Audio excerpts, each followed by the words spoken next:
सगळ्यांना वेध लागला आहे नवीन वर्षाच्या पहिल्या सणाचं म्हणजे मकर संक्रांतीचं. भारतामध्ये या सणाला वेगळंच महत्त्व आहे. हा संक्रांतीपासून रथसप्तमीपर्यंत स्त्रियांचं प्रत्येकाच्या घरी जाऊन हळदी कुंकू असतं, छान वेगवेगळ्या साड्यामध्ये नटणं असतं आणि खूप मजा येते. म्हणजे खरं तर हा स्त्रियांचाच फेस्टिवल म्हटला पाहिजे. हा सण पूर्ण भारतामध्ये साजरा केला जातो. प्रत्येक राज्यामध्ये या सणाला वेगळ्या नावाने संबोधलं जातं. जसं आपल्या महाराष्ट्रामध्ये मकर संक्रांती म्हणतात, तर गुजरातमध्ये उत्तरायण म्हणतात, तसंच पंजाबमध्ये लोहरी म्हणतात. म्हटलं मागच्या 2 वर्षात हे सगळं मिस केलं. म्हटलं यावर्षी काय करायचं. तेव्हाच MMCच्या मकर संक्रांत फंक्शनची अनाउन्समेंट झाली आणि मी एकदम खुश झाली. चला म्हटलं यावेळेस तरी म्हणजे महाराष्ट्रासारखं आपण महाराष्ट्रात जसं साजरा करतो तसं मकर संक्रांत साजरा केला जाईल. आम्ही निघालो आता मानव सेवा मंदिर बेसन विलेज, इथे हा फंक्शन अरेंज करण्यात आलेला आहे. चला तर तुम्हाला दाखवते की इथे अमेरिकेमध्ये मकर संक्रांत कशी साजरी केली जाते. Let's go.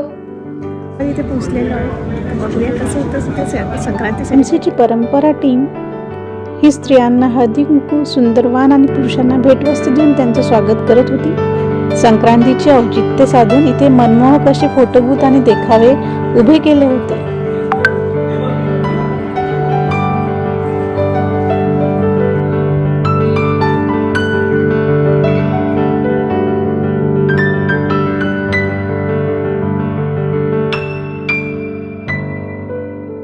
कार्यक्रमाच्या सुरुवातीला MMC यूथ टीमने अमेरिका आणि भारताचे राष्ट्रगीत म्हटले. त्यानंतर गणेश वंदना झाली आणि वंदनेनंतर शेक्सपियर एक्सपेरिमेंट ही एकांकिका दाखवण्यात आली. ती अगदी मनाला भिडणारी होती. नंतर जेवणाची अनाउन्समेंट झाली. जेवण अगदी रुचकर होतं.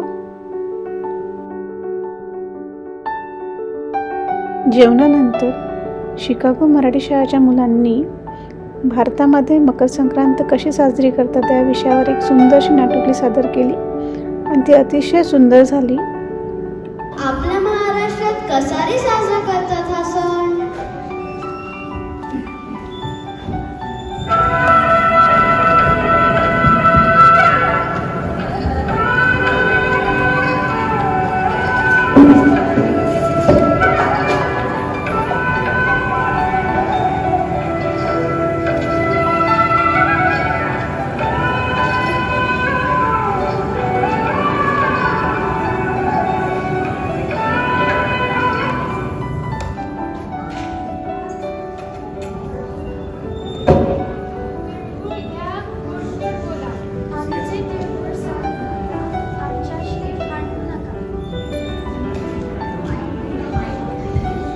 गुजरातमध्ये या सणाला उत्तरायण असे म्हणतात. ऍक्च्युली संक्रांतीला सूर्य सदन हेमिस्फिअर मधून नदन हेमिस्फिअरला जातो, म्हणजे उत्तरेकडे जातो. त्यामुळे या सणाला उत्तरायण असं म्हणतात. गुजरातवरून आपण उत्तरेला गेला की येतं पंजाबमध्ये ह्या सणाला मागे म्हणतात. या दिवशी सकाळी सकाळी नदीत अंघोळ करायचं खूप महत्त्व आहे तिकडे.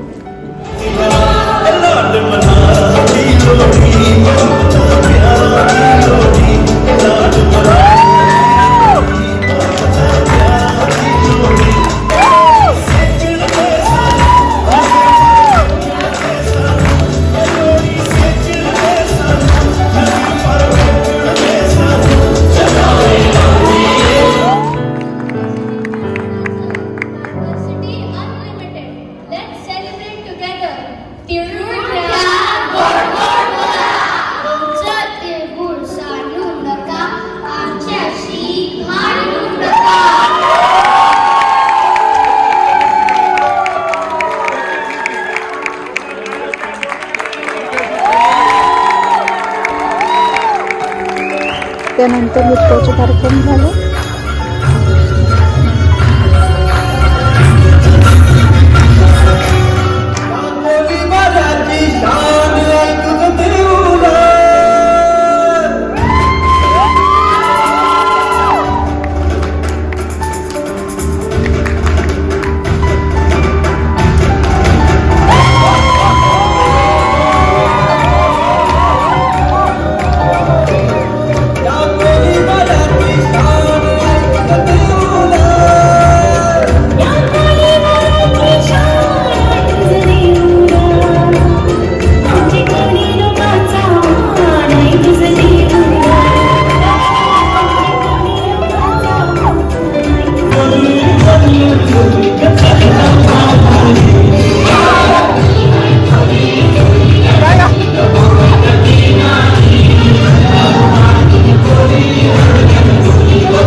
समेव टाळी ही एक एकांकिका दाखवण्यात आली.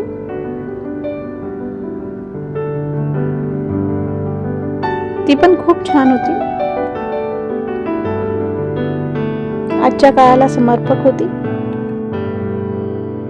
एका कडेला ग्लोबल वॉर्मिंग नंतर या विषयावर यूथ टीमच्या मुलांनी आपले सुंदर पोस्टर्स लावले होते, चित्र लावली होती.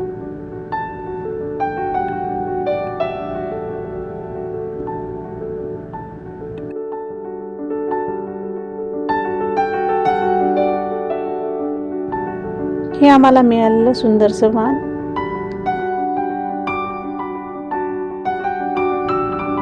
तर तुम्हाला कसा वाटला हा प्रोग्राम जरूर कमेंट करून सांगा. Do like, share and subscribe to my channel spring bird. Thank you for watching.